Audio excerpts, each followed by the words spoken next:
Paper लाना होगा, ballot paper लाना होगा। मोदी तेरी गुंडागर्दी नहीं चलेगी, नहीं चलेगी। मोदी तेरी तानाशाही नहीं चलेगी, नहीं चलेगी। मोदी तेरी वोट की चोरी नहीं चलेगी, नहीं चलेगी। तेरे को भी जाना होगा, जाना होगा, जाना होगा। मैं हमें लाना होगा, लाना होगा, लाना होगा। लोकतंत्र को बचाना होगा, बचाना होगा, बचाना होगा। संविधान को बचाना होगा, बचाना होगा, बचाना होगा। मोदी तेरी तानाशाही नहीं चलेगी, नहीं चलेगी। मोदी तेरी तानाशाही नहीं चलेगी, नहीं चलेगी। जब मोदी डरता है, जब मोदी डरता है, जब मोदी डरता है,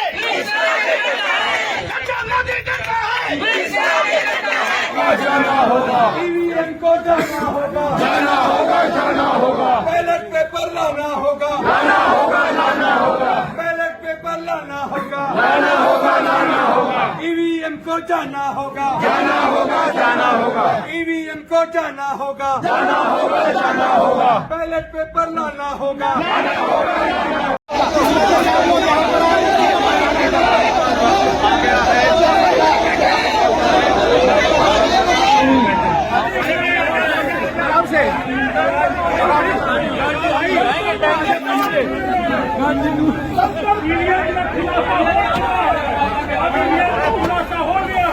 प्रधानमंत्री खड़े हुए हैं।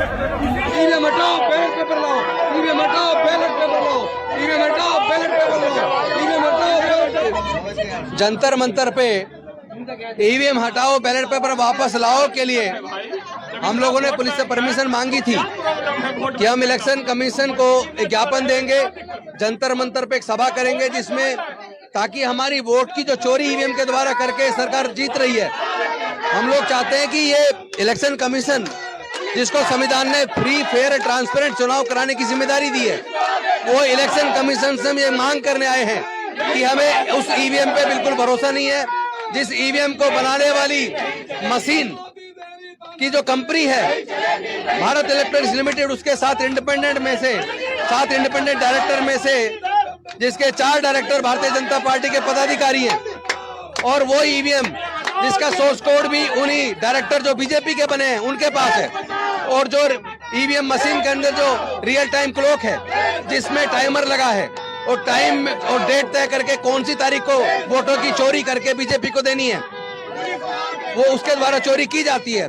सॉफ्टवेयर बनाते वक्त उसी के अंदर प्रोग्रामिंग कर दी जाती है किस तरह वोट की चोरी करके बीजेपी को दी जानी है, और उसमें ईवीएम मशीन बनाने वाली कंपनी के डायरेक्टर बीजेपी के उनका पूरा रोल है। और हम इलेक्शन कमीशन से मांग करते हैं कि हमें बिल्कुल भी ईवीएम पे भरोसा नहीं है, हमें बैलेट पेपर वापस लाना है, हमें बैलेट पेपर वापस चाहिए। हम आपका काम देख चुके हैं, हमने देखा जिस तरह चंडीगढ़ के मेयर के चुनाव में आपके बीजेपी के पदाधिकारी को प्रिजाइडिंग ऑफिसर बना के और जिस तरह की धोखाधड़ी की गई, इंडिया गठबंधन के 20 में से 8 मतों को इनवैलिड करार दे दिया और 20 के मुकाबले 16 मत वाली बीजेपी को मेयर बनाया गया। वो तो भला हुआ सीसीटीवी कैमरे लगे थे, और सर्वोच्च न्यायालय का धन्यवाद करेंगे कि उन्होंने उस चुनाव को अवैध डिक्लेयर करा के और उन वोट के आधार पे वो जो वोट पड़ी थी उसी के आधार पे वहाँ इंडिया गठबंधन के व्यक्ति को मेयर बनाया, कुलदीप कुमार जी को। लेकिन हम इस लड़ाई को तब तक जारी रखेंगे जब तक ईवीएम हटाकर बैलेट पेपर वापस नहीं आ जाता। और ये जो फंडामेंटल राइट है ये देश के संविधान ने हमें दिए हैं, उसको दिल्ली की पुलिस उसका वायलेशन कर रही है। अगर जंतर मंतर पे भी हम सरकार के खिलाफ धरना प्रदर्शन करके अगर अपने वोट के अधिकार को सुरक्षित करने की मांग नहीं कर सकते तो हम जाएंगे कहाँ? हम निश्चित तौर पर इस लड़ाई को लड़ेंगे और हम जीतेंगे।